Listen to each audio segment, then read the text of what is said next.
So, this is the fourth session of Mass Effect 1.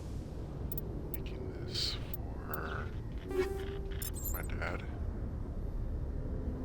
Was able to export the previous sessions pretty well to YouTube, so getting a lot of footage and just trying to plow through some of the content has been, I want to say challenging, but I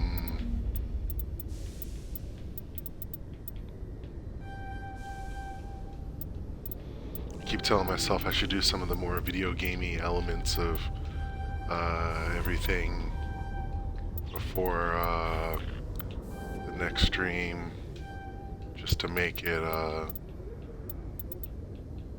little more concise. Like even right now, just putting points together.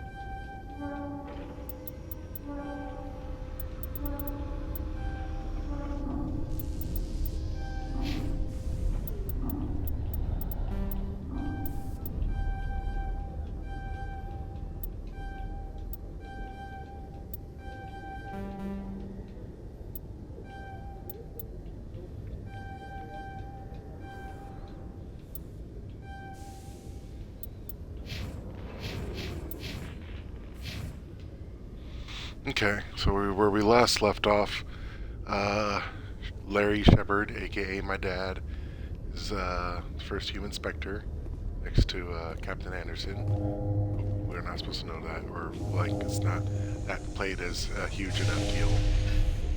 And it sounds like they're making some arrangements to get you to head out and try to find Saren and stop him from doing the bad, evil stuff. So if you talk to him, you'll find out what sort of arrangements they made. I've got big news for you, Shepard. Captain Anderson is stepping down as commanding officer of the Normandy. The ship is yours now. She's quick and quiet, and you know the crew. Perfect ship for a Spectre. Treat her well, Commander. Take good care of her, sir. I know you will, Commander. I want the truth. Why are you stepping down, sir? You needed your own ship. A Spectre can't answer to anyone but the Council. And it's time for me to step down. Come clean with me, Captain. You owe me that much. I was in your shoes 20 years ago, Shepard. They were considering me for the Spectres. You hid this from me. Yeah, exactly. So, that drunk dude at the bar kind of had something, Why didn't you ever mention this? What was I supposed to say? I could have been a Spectre, but I blew it? I failed, Commander. It's not something I'm proud of. Ask me later and I'll tell you the whole story. For now, all you need to know is, I was sent on a mission with Saren, and he made sure the Council rejected me. I had my shot. It came and went. Now you have a chance to make up for my mistakes. I won't let you down, sir. Saren's gone. Don't even try to find him. But we know what he's after. The Conduit.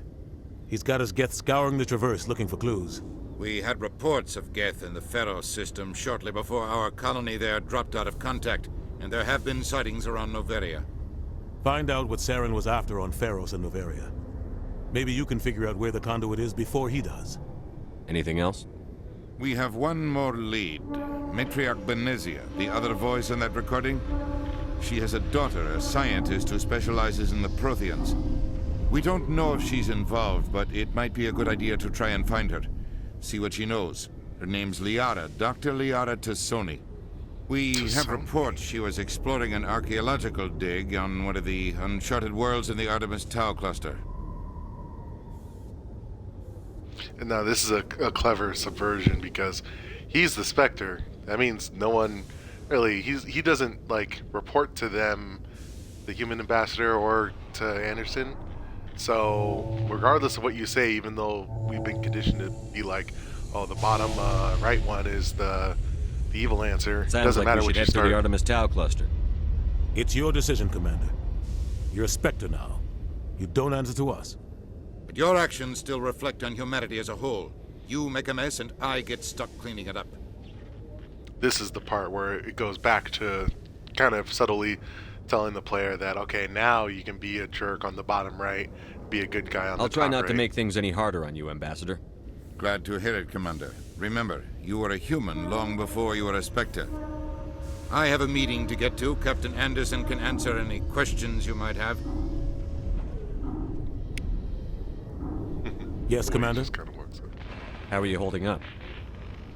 Honestly, this isn't how I pictured my career coming to an end. Pushing papers really isn't my thing, but you're the one who can stop Saren. I believe in you, Shepard. If that means I have to step aside, so be it. Tell me what happened with you and Saren 20 years ago. It's close to 20 years ago now. Ambassador Goyle was our representative here on the Citadel. Like Udina, she wanted to get a human into the Spectres. She chose me. The Council sent Saren to keep an eye on me and evaluate my performance, just like they sent Nihilus to keep tabs on you. Why weren't you honest with me?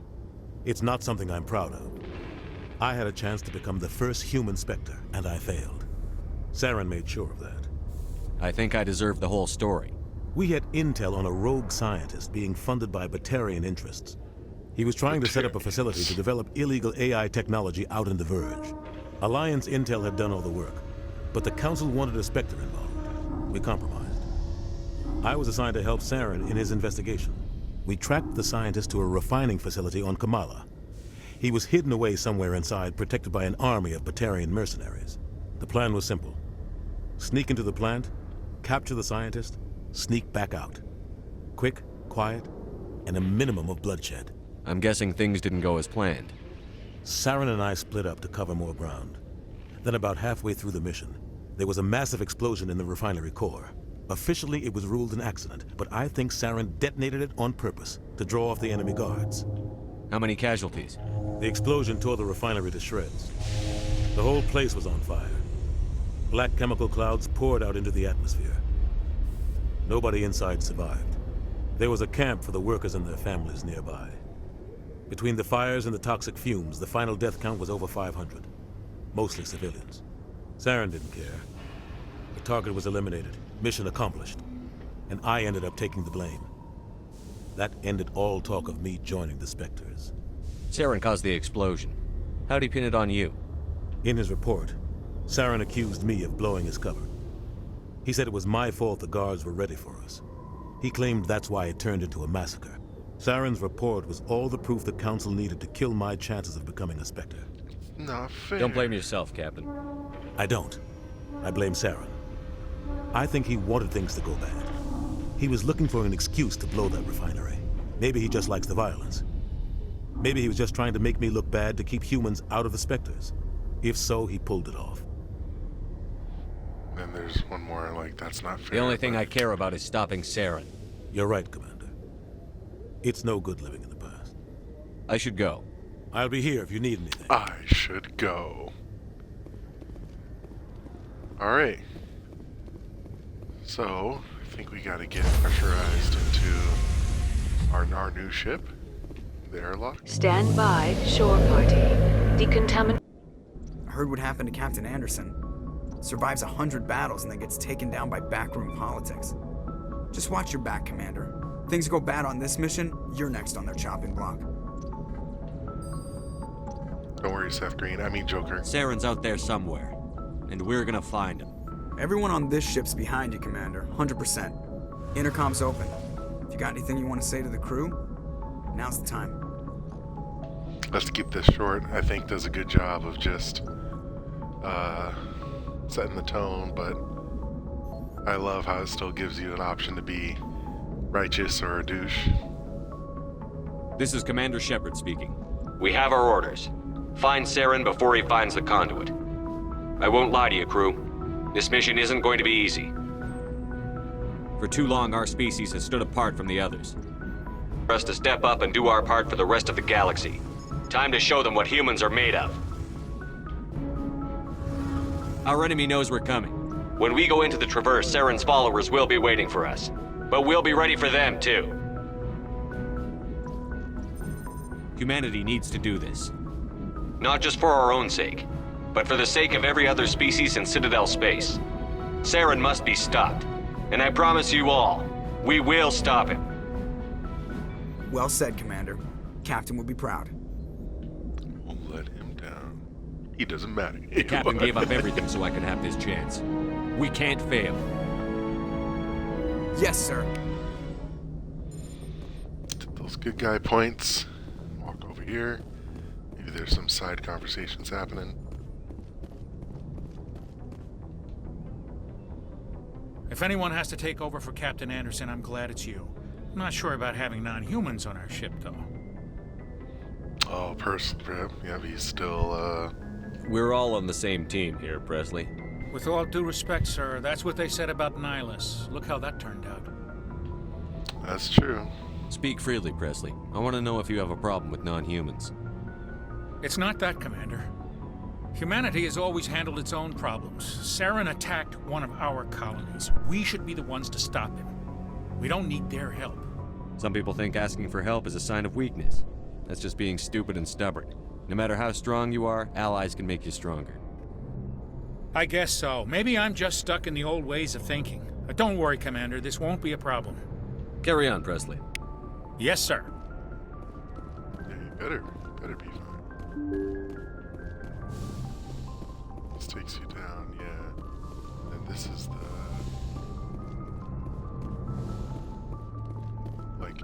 main meeting area. So from here on out, if you were to consider Shepard being a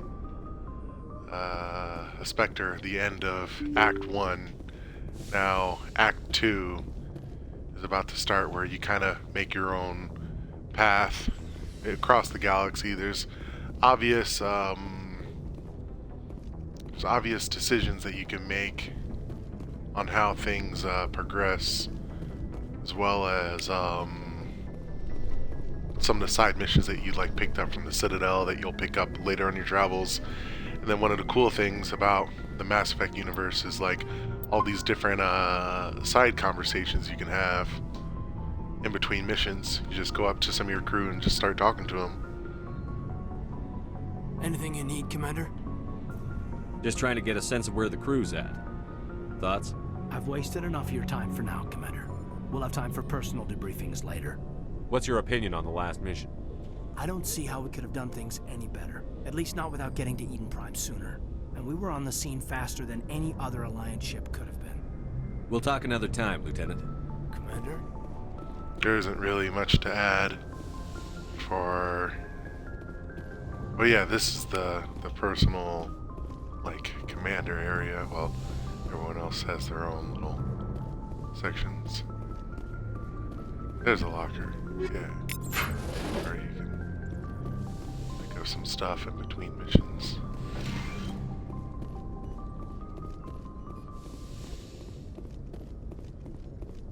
I forget who goes in here later. Yes, Commander? Is there something you need? How did you end up serving? I enlisted right out of med... But humanity needs the Alliance if we want to keep And then expanding through the Traverse. They And the Alliance repeat always certain needs dialogue. good doctors. So I stayed on to do my part. If you've already I should experienced go. it, Goodbye, Commander. there's enough dialogue in this game to write 3 different books, and this is still just the first game. There's still 2 more games after this. But I also think one of the strengths about this game is that the enemy is very one-dimensional. Saren hates humans. He has some other stuff happen, and you got to go stop him. And the second game gets a little more ambiguous, kind of like how what is it? Captain America: Civil War. How you have the conflict between Steve Rogers and Tony Stark. They both want to do good, but they're conflicted by how they should be reined in, and that creates a lot of conflict. And then the third game, I think, tries to get pretty metaphysical with existence overall. I've only really played the third game once, so I need a lot more. Hey, Commander, you know that experience Quarian Tally? She's been spending all her time down here asking me about our engines. And I love the dialogue on this part here, because the way the engineer says it, he says it exactly like an engineer would. She's spending all her time down here asking me about the engines. Like, that's what engineers do. Like, they're objectively telling you this. It's other people who are non-engineers who kind of take it personal. And it's like, oh, I'll talk to her, I'll get rid of her. So what does an engineer do after you add a little bit of humanity to it? It's like, no, that's not what I meant. I mean, it's awesome that she's over I'll tell here. her to leave you alone. What? No, she's amazing. I wish my guys were half as smart as she is. Give her a month on board and she'll know more about our engines than I do. She's got a real knack for technology, that one. I can see why you wanted her to come along. I figured she'd be a real asset to the team. You got an eye for Tally, Commander, but I'm guessing that's not why you came down here. So, Engineer Adams, we can talk a couple other things in general, just to get an understanding of the ship. Actually, Fill I me do in on wanna the IES stealth fill these systems. in real quick. How does it work exactly? You can't hide a ship out in space. They emit too much heat and radiation. Too easy for sensors to pick them up, unless you find a way to capture those emissions. So our stealth systems trap the energy we give off in storage sinks built into the ship itself. No emissions to give away our location. Eventually the sinks have to be vented. More than a few hours silent running and they overheat. Cook us inside our own hull. There's no way for anyone to detect us? A visual scan can still pick us up. Anyone looking out a window can see us plain as day. But you have to be pretty close to get an actual visual out in space. Most vessels rely on scanners. As long as the stealth systems are engaged, they can't see us. Not unless we accelerate to FTL speeds. FTL, faster than light, but my dad already knew that. Why doesn't it work with faster than light travel? Cranking up to FTL, blue shifts our emissions, pushes them into frequencies too high to capture in the sinks. As soon as we make the jump, it's like setting off a flare. Sensors can pick up our location whenever we enter or exit FTL flight, but for short-range missions, our stealth systems are amazing, and we've got the only one. Where else have you served, Adams? If you name a class of Alliance ship, I've probably served on it. Everything from dreadnoughts and carriers right down to frigates like the Normandy. My last assignment was on the Tokyo, only a cruiser, but she was a good ship. Couldn't hold a candle to the Normandy, though. I want to know more about the Normandy. She's the best ship I've ever served on, probably the fastest vessel ever designed. And she's the only one using the new Tantalus drive core. What's so special about the Tantalus drive core? Proportionally, it's about twice the size of any other vessel. Not only are we faster, we can run at FTL speeds longer before we have to discharge the core. Carry on, Nice, Adams. Aye, nice little setting, the tone and everything. And look at Tally. Look at Tally. That's an inside joke me and Matt Hager go into. So Quarians, you've probably already noticed like the suit that Tally wears. They're still like physical beings like us inside the suit. It's just that their biology is very subtle. I think Tally goes into a little bit of detail, but essentially like if they're not wearing the suit and you're trying to play catch out in the just in the park, there's probably like an 80% chance some pollen is going to infect her. There's a 70% chance the sunlight's going to burn her, and there's a 65% chance that when you throw the ball to her, it's going to severely bruise their hand, kind of thing. They aren't like delicate little wallflowers. When they're in the suit, they're just as capable as any other like species with their exoskeletons and such. But with Quarians, you have to be really careful because of the different fluids and things that they use to sustain their antibiotics. I like to remember that scene with going back to Civil War when Ant-Man is inside of Iron Man's suit, tries to flush him out with the little like air duster kind of thing. Like their suit, the Quarian suits are basically like that. Ow, did I get a cut on my right arm?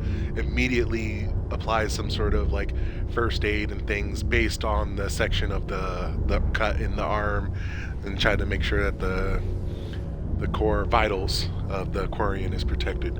There's a lot of other things about the Quarians in terms of their culture and stuff. Your but ship's we'll get into that amazing, soon. Shepard. I've never seen a drive core like this before. I can't believe you were able to fit it into a ship this small. I'm starting to understand why you humans have been so successful. I had no idea Alliance vessels were so advanced. The Normandy's a prototype. Cutting-edge technology. A month ago, I was patching a makeshift fuel line into a converted tug ship in the flotilla. Now, I'm sitting on board one of the most advanced vessels in Citadel space. I have to thank you again for bringing me along. Traveling on a vessel like this is a dream come true for me. I had no idea you found ship technology so interesting. It comes with being a Quarian. The migrant fleet is the key to the survival of my people. Ships are our most valuable resource. But we don't have anything like this. We make do with cast-offs and second-hand equipment. We just try to keep them running for as long as we can. Some of the fleet's larger vessels date all the way back to our original flight from the Geth. I can't believe your fleet's still using ships that are 3 centuries old. They're constantly being repaired, modified, and refitted. They aren't pretty, but they work. Mostly. We've tried to make ourselves as independent as possible on the flotilla. Grow our own food, mine, and process our own fuel. But some things we just can't make on our own. A patch to maintain the hull integrity requires raw materials we just don't have. That's why our pilgrimages are so important. I want to know more about the pilgrimage. When my people reach maturity, we leave our birth ships and seek acceptance with a new crew. It's necessary to maintain genetic diversity among the fleet. But no ship wants to accept someone who will be a burden on them. So, to prove our worth, we embark on a pilgrimage. We set out alone, leaving the flotilla and our families behind us. We only return once we have found something of value we can bring back to the fleet. This is presented as a gift to the captain of the respective ship we wish to join. If the gift is accepted, we are welcomed into the crew. Can a captain choose to reject the gift? That doesn't happen often. Most captains are eager to increase the size of their crew. It increases their own standing in our society. Even when a gift is not particularly valuable, the captain usually accepts it out of a sense of tradition. However, there is a stigma to presenting a substandard gift. It's not the best way to make a good impression on a new community. Most pilgrims don't return until they find something worthwhile. I can't believe they just send you off alone. It's not like they just cast us out. Before we leave, we are given lessons in how to survive outside the flotilla, and given gifts to help us on our journey. We also receive implants to fight off sickness and disease. Generations of living in an isolated and highly controlled environment have left our immune systems weaker than most. By the time we leave the fleet, we are well equipped for the pilgrimage. This is a rite of passage for all Quarians. If it were dangerous, our numbers would suffer. Virtually every pilgrimage ends with a triumphant return and the ritual presentation of the gift to one of the fleet's captains. Virtually, though. I want to talk about something else. Like what? So that's all about the pilgrimage. Let's talk about the Tell me Quarians. about your people. Our lives aren't easy. Resources are scarce, and we are constantly on the move. Everything we do must in some way contribute to the continuation of the migrant fleet. There are 17 million Quarians in the flotilla, and each of us relies on the others for survival. The bonds among my people are strong. Unfortunately, we have had to surrender many of the freedoms and civil liberties other species take for granted. What kind of freedoms? Well, it's illegal for parents to have more than one child. If our population grows too much, it would strain our resources to their breaking point. Of course, we also can't allow our numbers to become too few. If our population is in decline, the rule against single births is temporarily repealed. In extreme cases of population decline, incentives are even offered to encourage multiple births, though the Conclave hasn't had to take such measures in nearly a century. That's your government. The Conclave is our civilian branch of government. Each ship can elect a representative to serve on the Conclave and make decisions that affect the fleet as a whole. On matters that affect an individual ship, however, the captain has the final say. It's a tradition that dates back to the early days, when the fleet was governed by martial law. Fortunately, most captains nowadays are smart enough to have an elected council from their crew to give them advice and guidance. So the ultimate power rests with elected officials.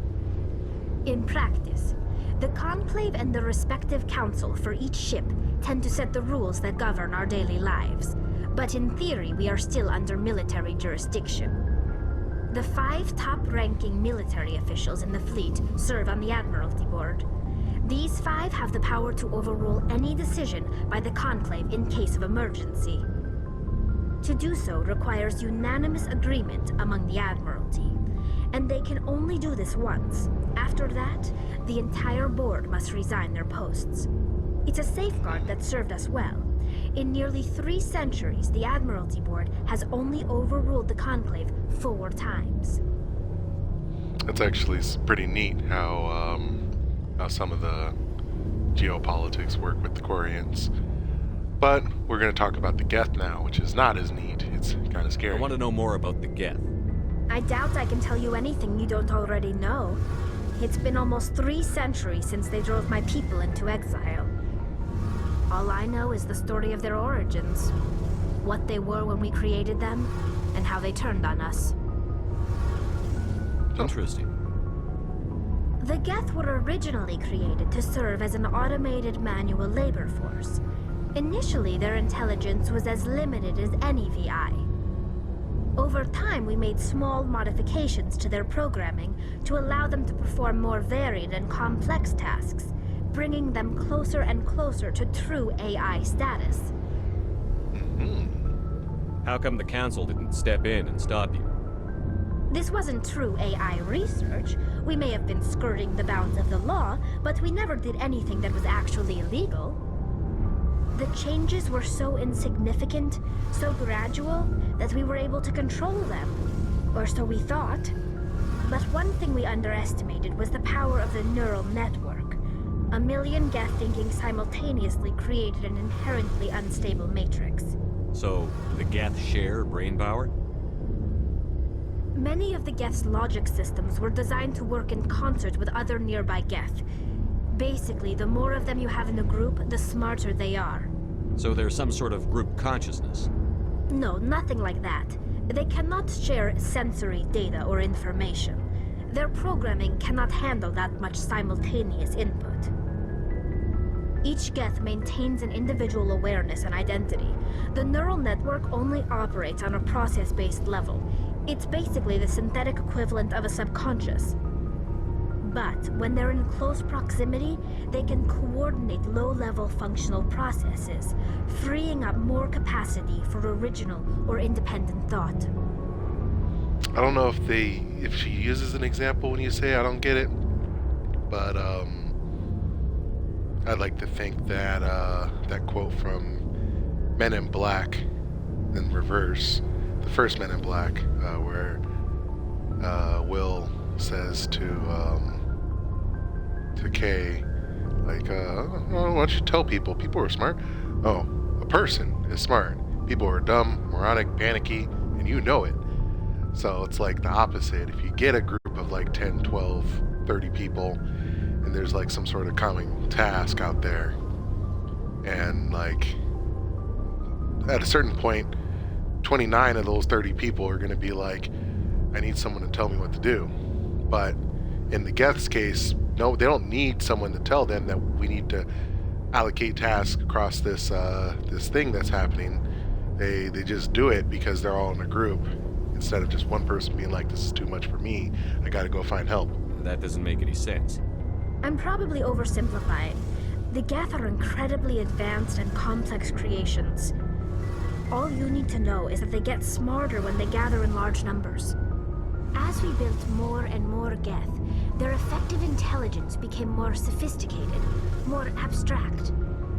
One day, a Geth began to ask its Quarian overseer questions about the nature of its existence. Am I alive? Why am I here? What is my purpose? What is As my you can purpose? imagine, this caused a near panic among my people. Because that's essentially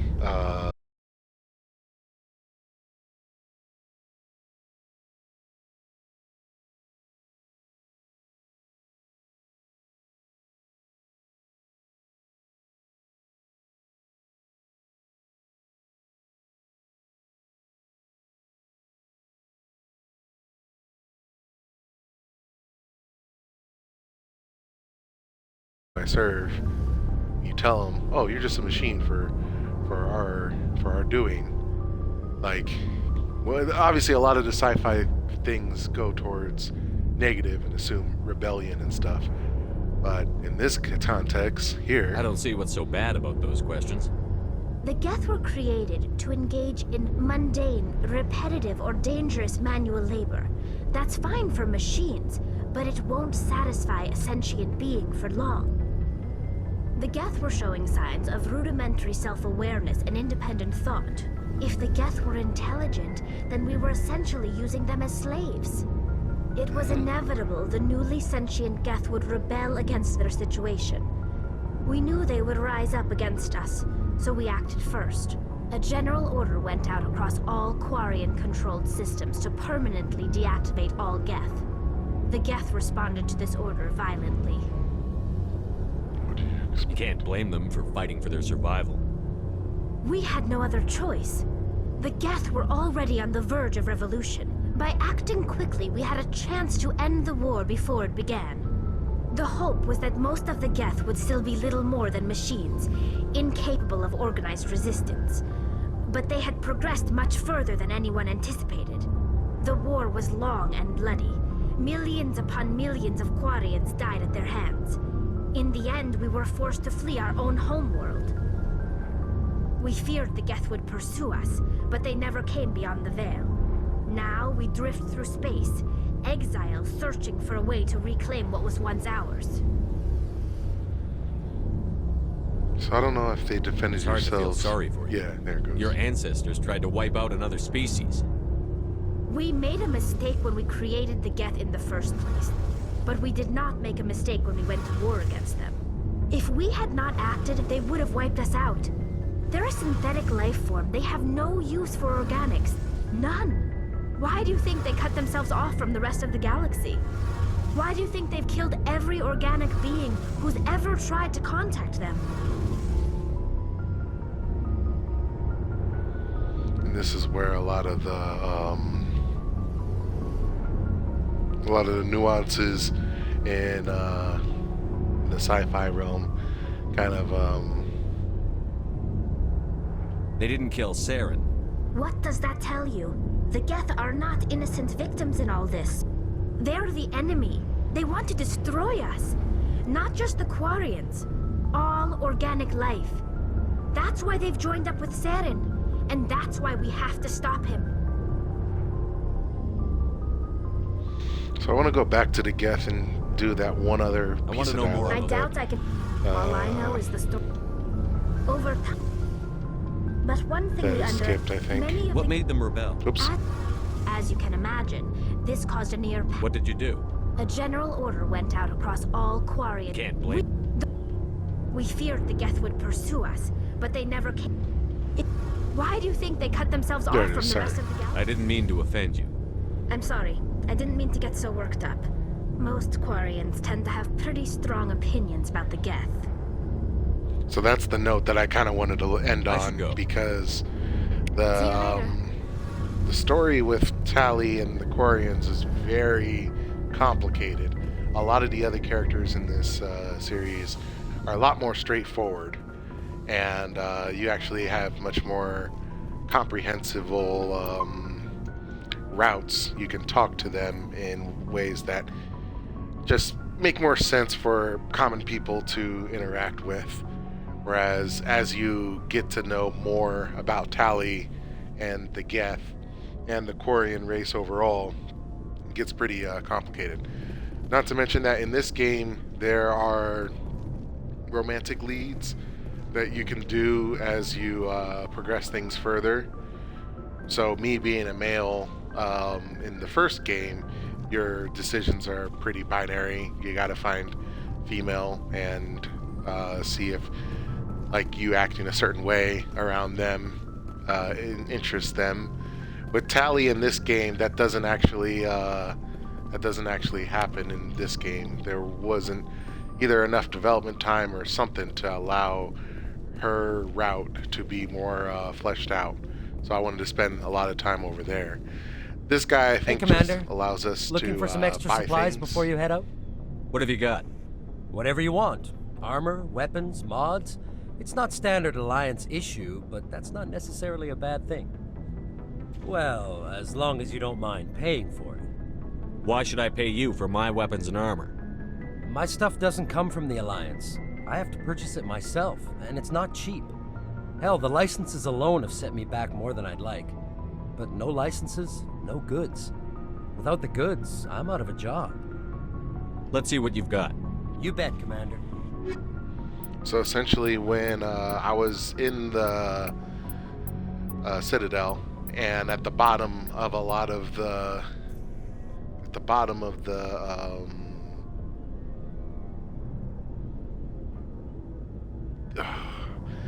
sorry, it's a little late in the day. The bottom of the shopping things, I had like little license kind of things. That's how I was able to allow him to buy certain things. What are licenses?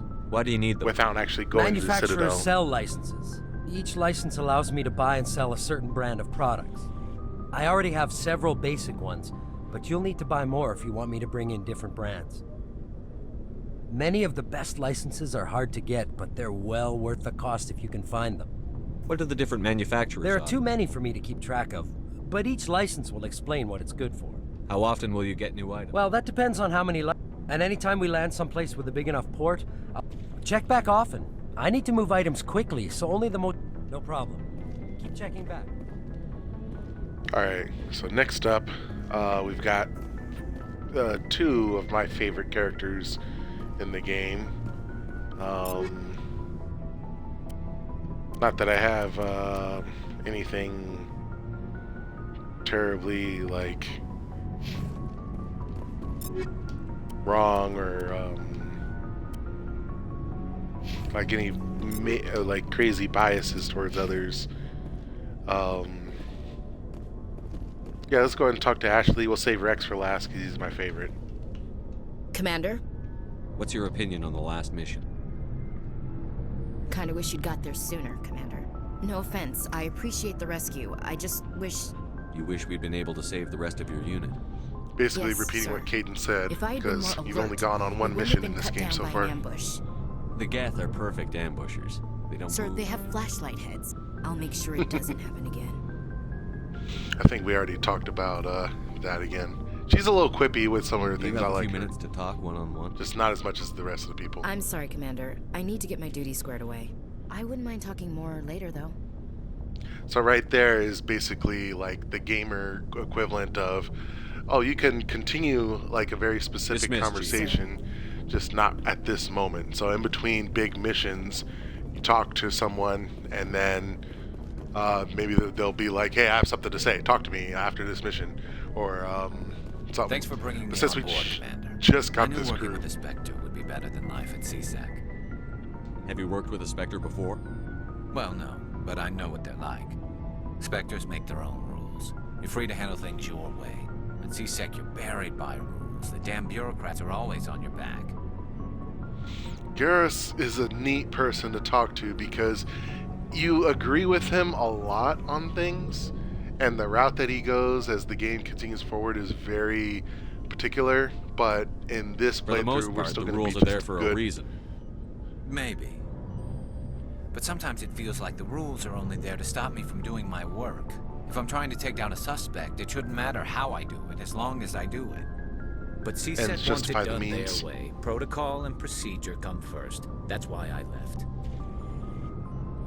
So you just quit because you didn't like the way they do things? There's more to it than that. It didn't start out bad, but as I rose in ranks, I got saddled with more and more red tape. CSEC's handling of Saren was typical. I just couldn't take it anymore. I hate leaving. I hope you made the right choice. I'd hate for you to regret it later. Well, that's sort of why I teamed up with you. It's a chance for me to get off the Citadel, see how things are done outside CSEC. Either way, I plan to make the most of this. And without CSEC headquarters looking over my shoulder, well, maybe I can get the job done my way for a change. Well, what about my shoulder? I'm looking over you. If getting the job done means You're not that endangering tall. innocent people, then no. We get the job done right, not fast. Got it? I wasn't trying to.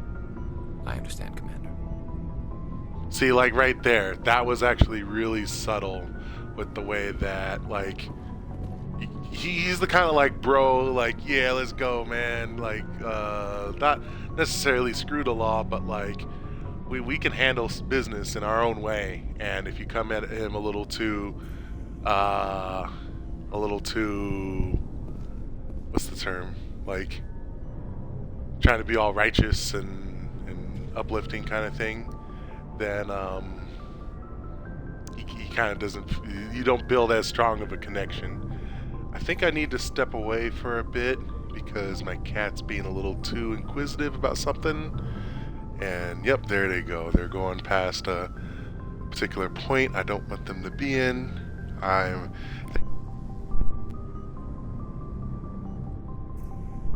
Thankfully I've got wireless headphones so I can walk up, and just me walking seems to put a little bit of a fear of her. There we go.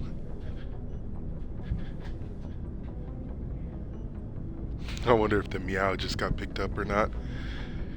But that's a reminder that I need to blockade or do something else. Commander, good to see you. Yeah, I don't think there's a whole lot more we can talk to Garrus about. My favorite character to talk to, though, Rex. Nice ship you've got, Shepard. What can I do for you? Just the way that he sounds and everything, What's your story, too. Rex? There's no story. Go ask the Quarian if you want stories. We speak, which I love. Just the path that I just took was letting Tali basically tell you the entire history of her people and all the dilemmas and things that she had to deal with. The flotilla, the pilgrimage, the Geth. Didn't really talk about her antibiotics in the suit or anything, but like... You Krogan live for centuries. Don't tell me you haven't had a few interesting adventures. Well, there was this one time the Turians almost wiped out our entire race. That was fun. I heard about that. You know, they almost did the same to us. It's not the same. Oh, it is not. You find out real quick. See how short to the point Rex can be. Seems pretty much the same to me. So your people were infected with a genetic mutation? An infection that makes only a few in 1,000 children survive birth? And I suppose it's destroying your entire species? There's the heavy weight. I suppose it isn't all the same. The Krogan's got I to don't bear. expect you to understand, but don't compare humanity's fate with the Krogan. I was just making conversation. I wasn't trying to upset you. Your ignorance doesn't upset me, Shepard. Cool. As for the Krogan, I gave up on them long ago. The genophage infected us, but it's not what's killing us. And now you can actually have a little deeper conversation with them. Are your people really dying? We're sure not getting any stronger. We're too spread out. None of us are interested in staying in our own system. Lots of species have left their homes and prospered. But they go to colonize new worlds. We're not settlers. We're warriors. We want to fight. So we leave. Hire ourselves out. And most of us never go back. What can you tell me about the genophage? Ask the Solarians if you want details. They made it. All I know, it makes breeding nearly impossible. Thousands die in stillbirth, and most never get that far. Every Krogan is infected, every one. And no one's rushing to find a cure. Why don't the Krogan try to find a cure? When was the last time you saw a Krogan scientist? Ask a Krogan. Would he rather find a cure for the genophage or fight for credits? He'll choose fighting every time. It's just who we are, Shepard. I can't change that. Nobody can. Very, very So grim long, Rex. picture. Shepard. Ooh, alright. Freaking love Rex. I love how much he exudes that that warrior-ish vibe, but with it comes, I want to say, as complicated as the Quarians, but a very interesting take on how we value our overall existence and the place in the grand scheme of the galaxy. One of the worst things about having cats is that if you don't do a good enough job distracting them from a thing that they've found on their own, that they go right back to trying to do the safe thing. Oh, I need to figure out how to get my cat to not go on the kitchen counter like a lot of other people's cats. She used to be pretty smart, but I think that she's just more ballsy when I leave her alone. Or alright, but this isn't called Cat Effect, Cat Mass Effect. Like, I kind of started this whole thing with the intention of getting to a lot of the talky important points, and this first act was pretty dense. A lot of side conversations, a lot of stuff. But here's where the world kind of expands and gets a lot bigger. We're at the Citadel, tells you a lot about the Citadel, billion metric tons, and not including the Keepers. We haven't even touched on the Keepers yet. So if we zoom out from the Citadel, we're in the Widow Cluster, I think. And if we zoom out of here, now we're in the Serpent Nebula. And this is where, if we had enough scanning, we can find other little clusters or things. But this is the galaxy map. This isn't the entire galaxy. Back in 2007, if you had told someone, you should play this epic space adventure game where you get to travel to all these different planets and things. I don't see any planets, but we did just zoom out 3 different times. But there's another zoom out. Yeah, here we go. Now we're in the Milky Way, and we see all the other different places we can go to in this part of the experience. So from here, the main 2 story missions are Novera, Pharos, and then the third one that was mentioned when we got into the Normandy is over here. I think Asteroid over here is the side quest. But just for giggles, we're gonna fly out here, check to see what we can search over here. So you get to see a little cutscene. This is our first time leaving the Citadel. If this was Starfield, then you'd have to see this cutscene every single time, but this is better than Starfield.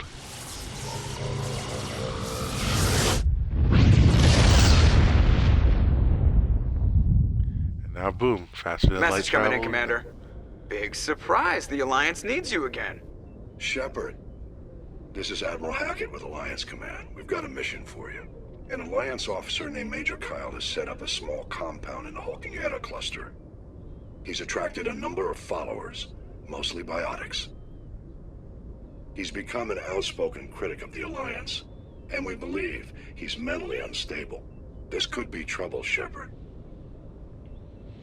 So you can just say okay and just accept everything. What kind of proof do you have that the Major is dangerous?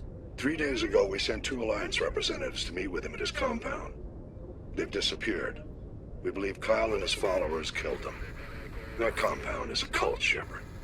They call him Father Kyle now. He set himself up as some kind of religious leader. Now you can dive a little deeper into what's What else clearly can a you tell me side about Major quest. Kyle? He used to be a model soldier, but something happened to him at Torfin. Too many Alliance soldiers died under his command. Couldn't cope with the guilt. His psych evaluations showed he couldn't handle the stress of command anymore. He was given an honorable discharge in early retirement. We'd hoped he would get better in time, but we underestimated how far gone he was. Now it looks like it's too late. You said his followers were biotics? Yes.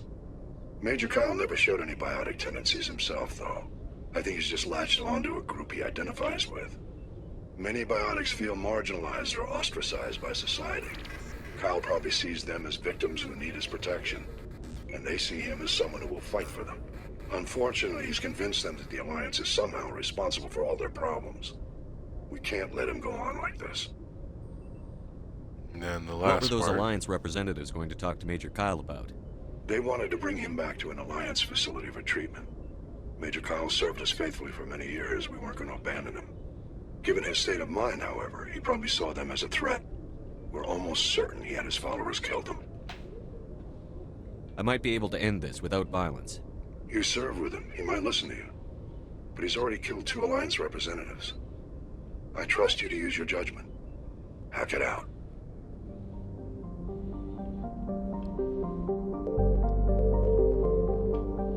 So now we're inside a little area. Get to see all these different planets with all these different descriptors. I don't think you can yeah, you can just survey the planet and get like random little things here, which don't really mean a whole lot in this game. But when you see land on the bottom there, that's where you can basically do something. There's a whole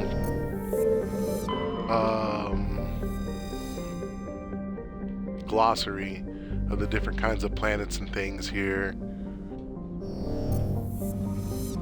In the later games, scanning planets is a lot more specific. So is this pre-Serap? So if I go to my journal here,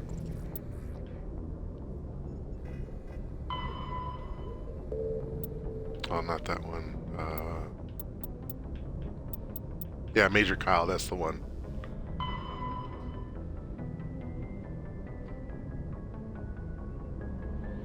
Yeah, the Hawking something cluster. There's a lot of info here. I don't. Yeah, this is the one. So you're in the right cluster kind of thing.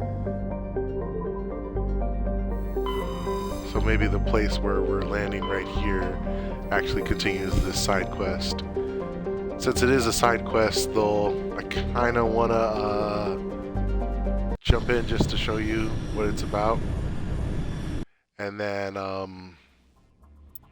remember Tali and Rex kind of being my main thing, because I like Garrison Rex a lot at the beginning of the game.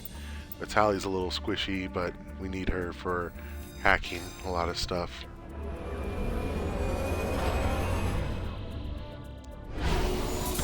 So the Normandy is obviously a big, huge ship. Might not be worthwhile using the entire Normandy to survey an entire planet, but that's why we have the Mako. Kind of divisive piece of the game, because on the one hand we got some pretty interesting controls. Feels a little liberating, freeing, but at the same time sometimes it doesn't just mesh with the rest of the game. So right now I'm here. There's an anomaly over here, there's debris over here, there's the biotic compound, which is over there. So if I set that as the destination, the mini-map will tell me to go over there, but there's an X over here. What does that mean? That's pressure bomb!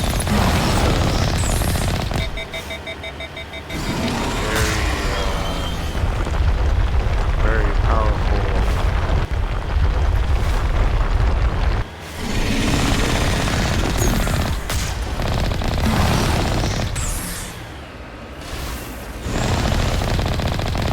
Probably wreck my ship if I don't maneuver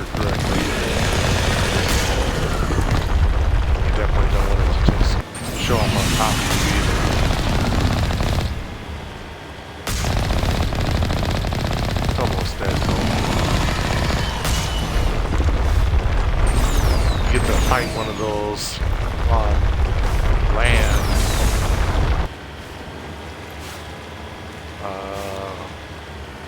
In the later game. That one's really fun.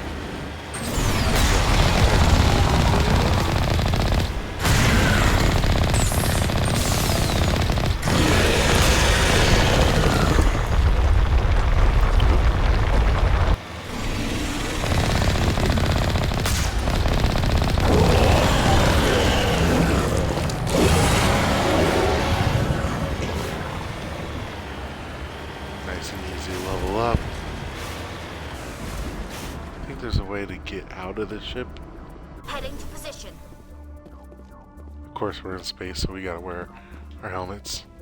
Let's get moving. There isn't anything I'll follow. specific going on here, so they don't have any like unique dialogue.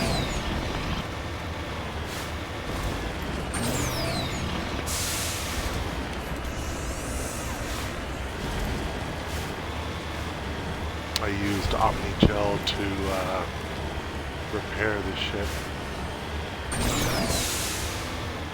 To temporarily shut down the boosters I was using. So there's the anomaly and there's some debris over there. But that's a lot of mountains.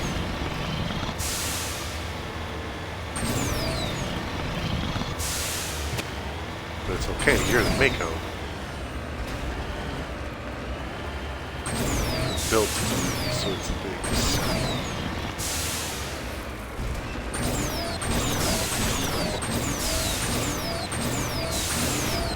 Oh, a little too steep. Nope. Not steep enough for the Mako.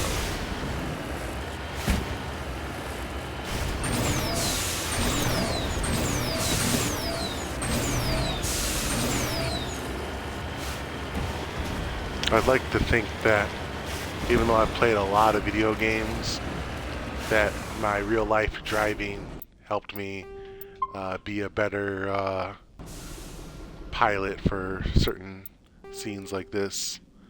So I'm right next to the anomaly. I saw something else that was like over to the right. Let's fall down this very steep, unimposing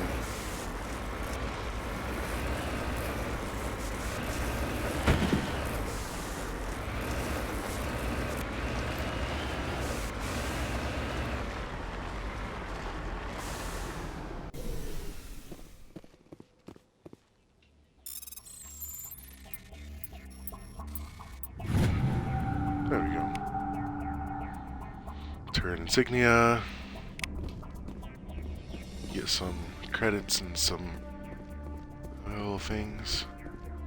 Mining vehicle here.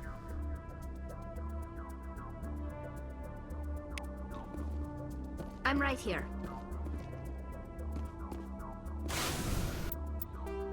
So now that we did those already, you can find the debris over here. If you can get out this little area.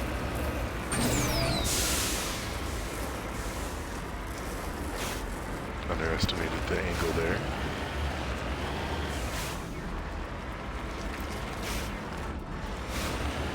Who knows, maybe this will be a good example of why a lot of people didn't like the Mako sections.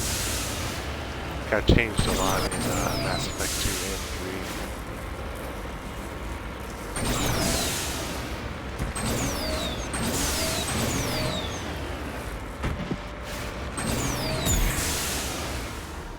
There we go.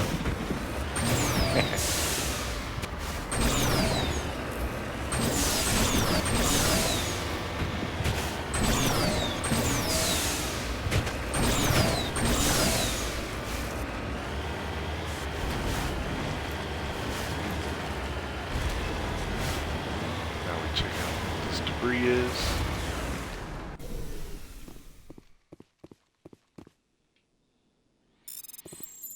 Let's actually save real quick in case I mess up the little mini game thing. How much Omni-Gel do I have? 51?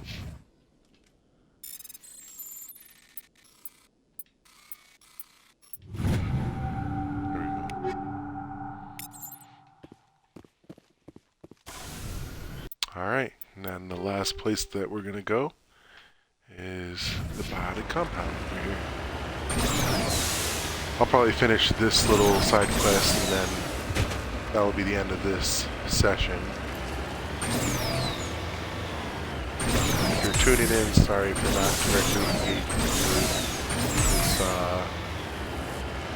you. Me streaming this from my Xbox is just for recording purposes. I didn't want to have to deal with PC version and locally recording it on my my PC, taking up hard drive space. Just more comfortable playing this in my living room, stream to Twitch, and then download it into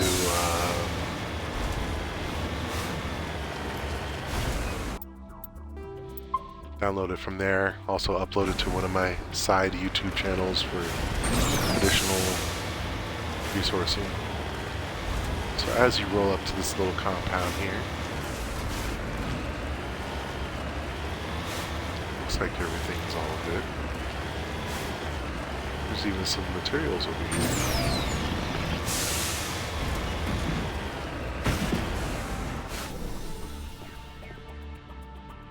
Gold!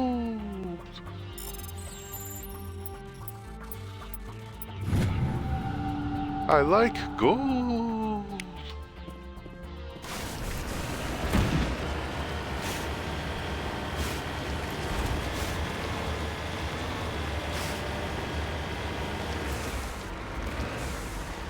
Got it.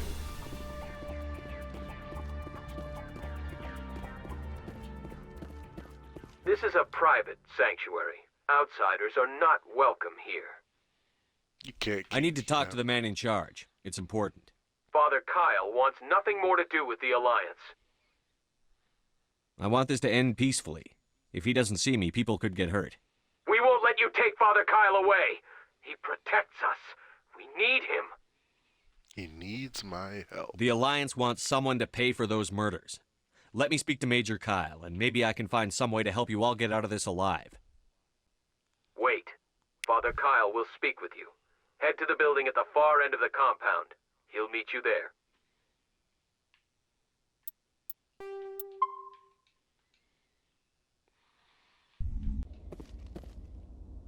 The far end of the compound.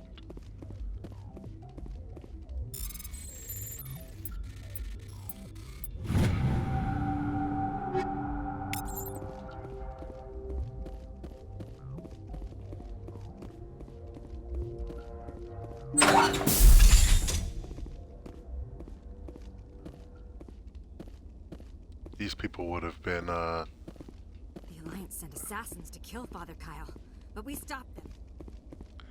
would have been attacking us if you didn't talk them down using your little Paragon points. If you try to take Father Kyle away from us, you'll end up like those other Alliance soldiers.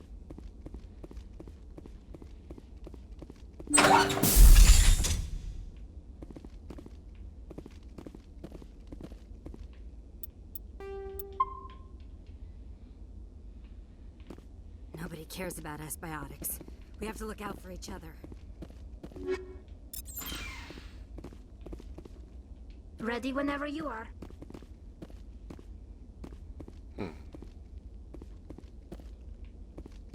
Oh, I think it's above.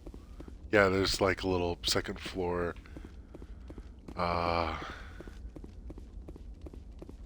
Keep forgetting where. Because this sort of layout is, I don't want to say copy pasted across the entire game, but there's similar versions of this.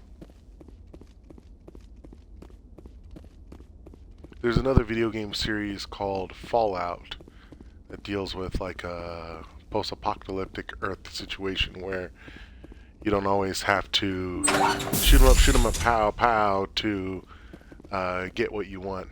Biotics can feel safe here.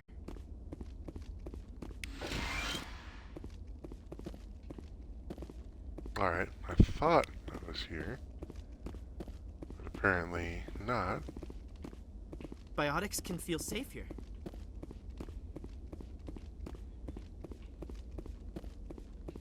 Father Kyle says other humans are scared of us because they know we're better than them.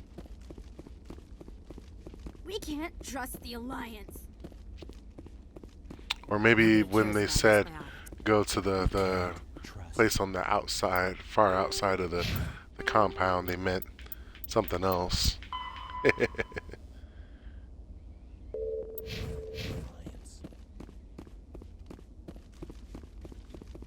Biotics can feel safe here.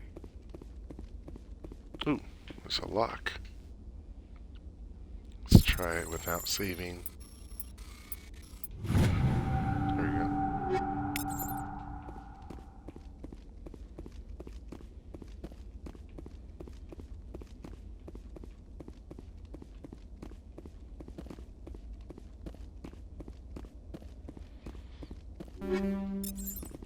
Everyone looks at us like we're freaks, just because we have biotics. Alright, I'm about to, not give up, but, I think I'm gonna save here and try to reassess. No sense standing around. We can't trust the Alliance.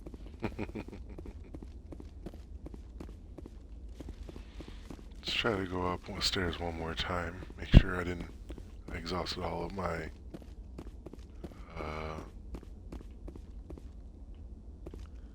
options up here.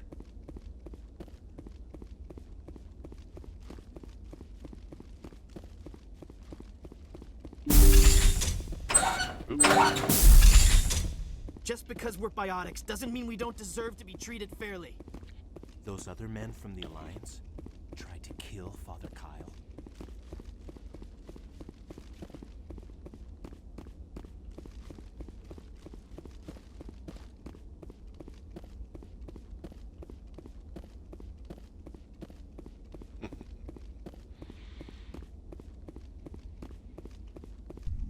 Alright, yeah. Maybe I misunderstood something, because a little, what is it? A little thing says, like, over here in the far end of the compound. Maybe it's this one?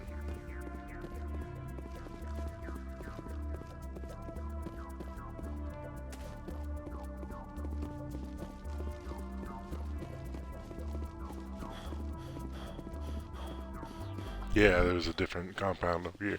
I was looking at the completely different one.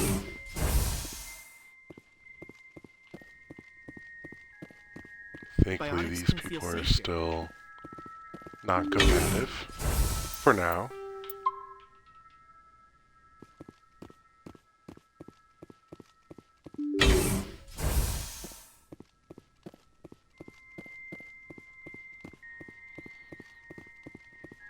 So if you came in guns blazing, you would have had to shoot your way through all these little nooks and crannies.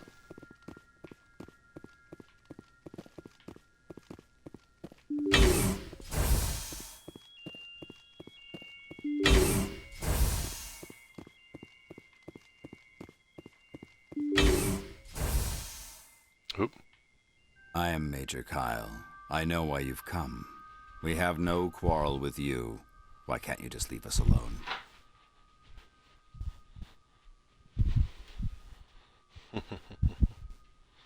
I had to step away because, again, the cat is being a little too antsy for her own sake.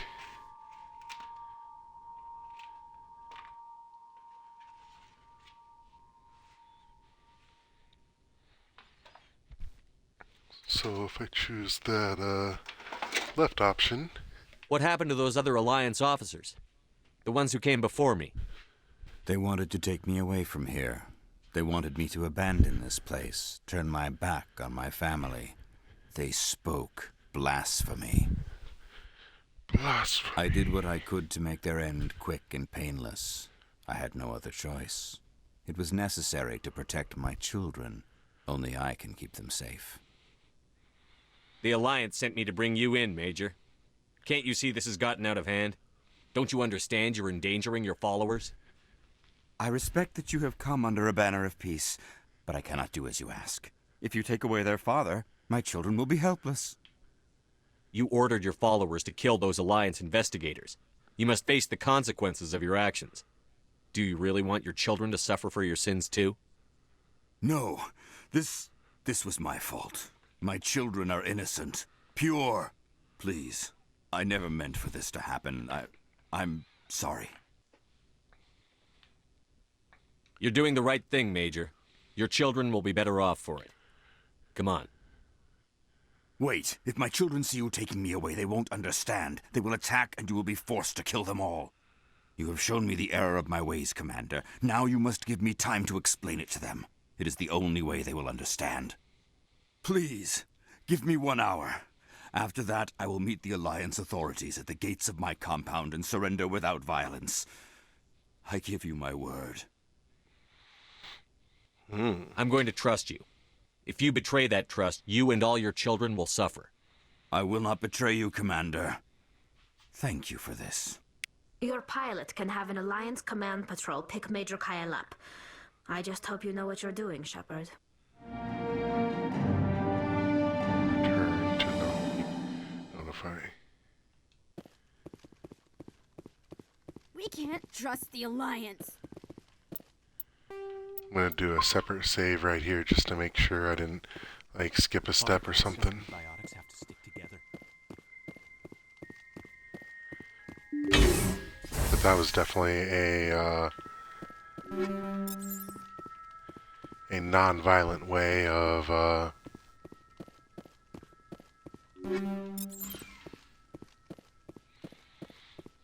resolving the situation.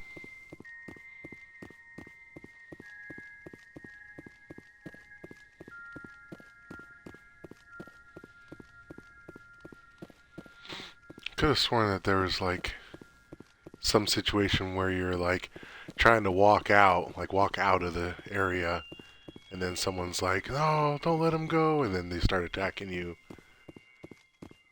Or maybe that's just this mission, but I did it in a different order this time.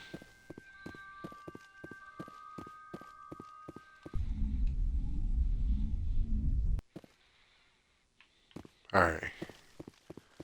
So now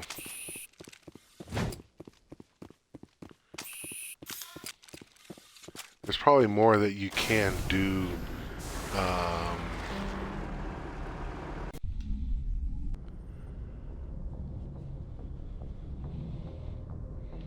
And then what was it? Journal.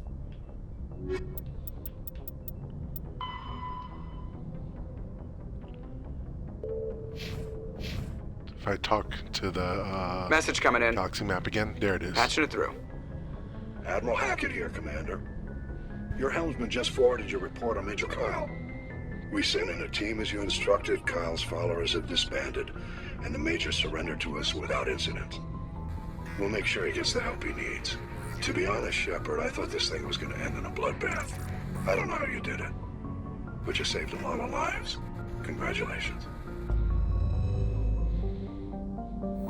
That's because I'm Shepard.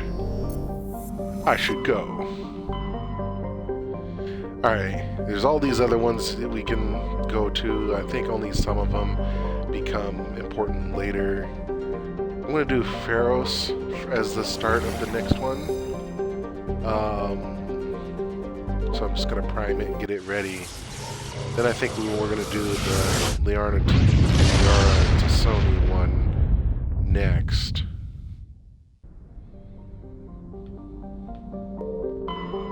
First, let's check out all these other little planets and things.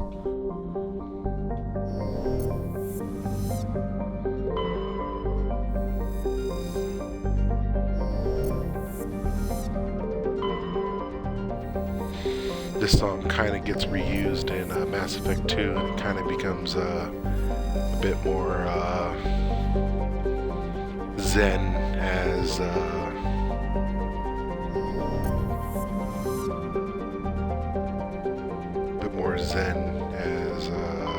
you start checking out different things. Pharos, the Exogeny Corporation.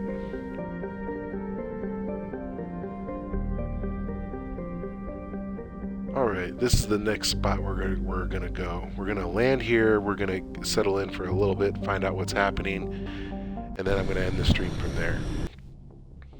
My goal for these sessions is to be about between an hour and a half long at any given time.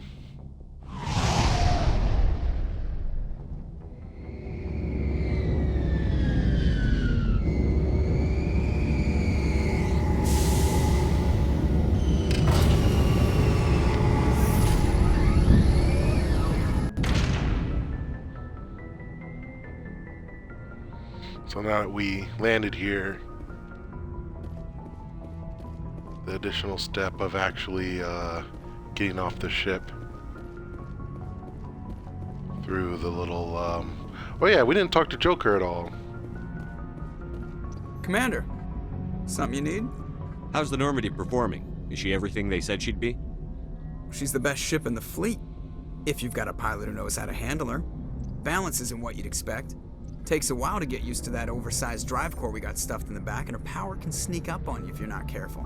The Normandy's probably too much ship for your average Alliance pilot, Commander. Lucky for you, I'm anything but average. Let's go, Joker. I'd like to know my crew. Mind if I ask you a few questions? I can see where this is going. You did a background check on me, didn't you? Well, I'll tell you the same thing I told the captain. You want me as your pilot. I'm not good. I'm not even great. I am the best damn helmsman in the Alliance fleet. Top of my class in flight school, I earned that.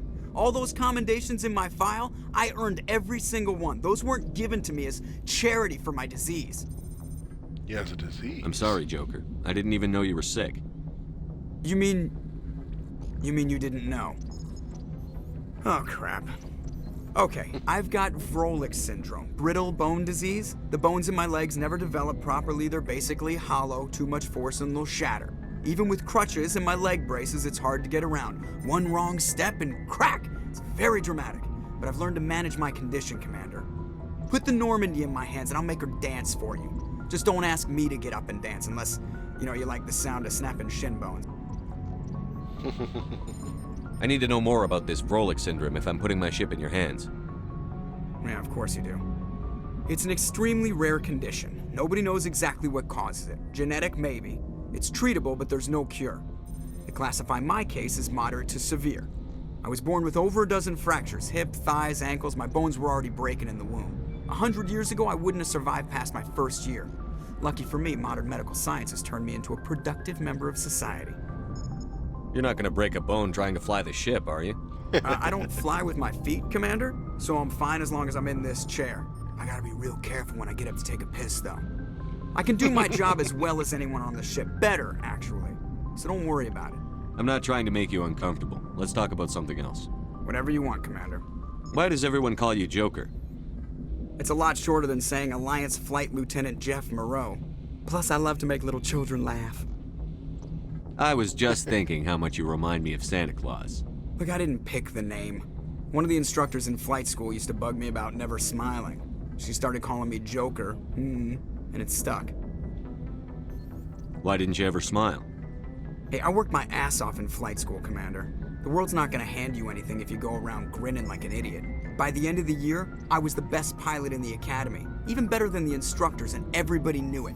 They'd all got their asses kicked by the sickly kid with the creaky little legs. One guess who was smiling at graduation? Yeah, I like Joker. Not as much as Rex, but... Alright, see ya.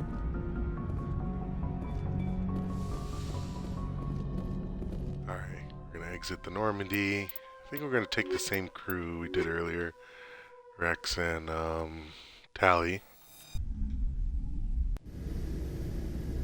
Equalizing interior pressure with exterior atmosphere. Logged. The commanding officer is ashore. Exo Presley has the deck. Presley, but he hates, non-humans.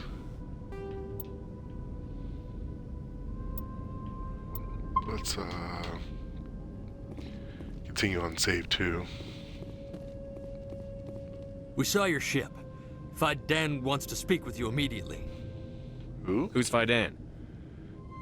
He's our leader. He needs your help to prepare for the Geth. They are making another push. Please, up the stairs past the freighter. Whoa, the Geth already here.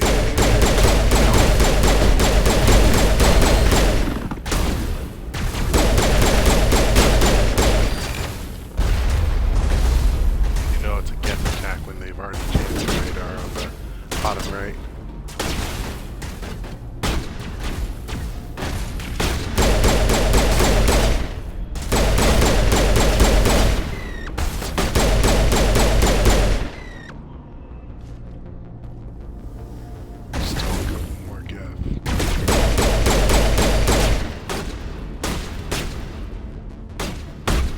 Sniper. A little close to be a sniper.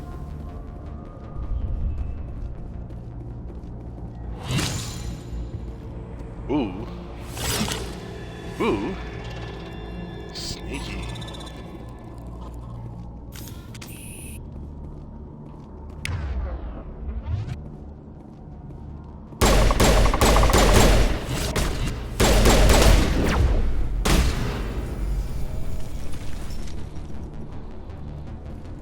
Targets down.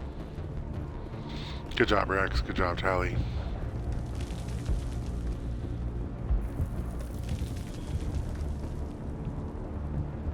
Alright. So I think that's where we're gonna end today's session on. Yeah, I remember this one being a pretty intense mission. But yeah, this concludes the 4th session of my Mass Effect 1 playthrough. Main reason why I'm doing this is to get some just general recorded footage for my dad. Alright, I see one bot actually came in and tried to comment some spam in the Twitch chat. That's okay. I don't do this for other people, and more bots show up, then it just looks like I'm more popular, right? Anyways, this is where we're gonna start off with the next one, since this is a story mission, and appreciate anyone who was hanging in there, and sorry for not engaging. It's just more for recording things. I'll try to be more fun and playful during the BlazBlue streams or a couple other streams, but for now, yeah.